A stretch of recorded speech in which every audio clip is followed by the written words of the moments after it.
Historical reforms of GST. আপনাদের already আগেই আমি ভিডিওতে বলেছি জিএসটি রেট সবকিছুতে কমছে। কালকে ফার্স্ট ধাপের মিটিং অলরেডি শেষ, যেখানে ডিসাইড করা অলরেডি হয়ে গেছে কোন কোন প্রোডাক্টের ক্ষেত্রে কোন কোন পার্সেন্ট অফ জিএসটি নতুন জিএসটি চালু হবে। বেশিরভাগ জিএসটির ক্ষেত্রে আপনি হেলথ কেয়ার লাইফ ইন্স্যুরেন্সের ক্ষেত্রে জিএসটি রেট নীল। আপনি যদি এডুকেশন সেক্টরে যান সেক্ষেত্রে পেন্সিল থেকে শুরু করে খাতা পেন সেক্ষেত্রে জিএসটি রেট হয়ে গেছে নীল। আগে যেখানে আমাদের 12% জিএসটি দিতে হতো।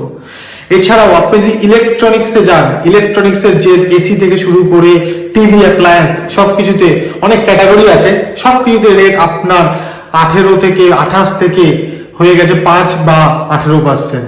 এছাড়াও আপনার যদি যান ডেইলি প্রোডাক্ট যারা হাউস হোল্ডের ইউজ হয় সেক্ষেত্রেও জিএসটি রেট কমে 12 থেকে 5% হয়েছে। তো বলাই যেতেই পারে যে for the household to business and farmer to individual সবার ক্ষেত্রে জিএসটির একটা হিউজ রিফর্ম, সেন্ট্রাল গভর্নমেন্টের এটা দিয়ালি গিফট বলাই যেতে পারে, যেখানে আমাদের জিএসটির বার্ডেন অনেকটাই কমবে।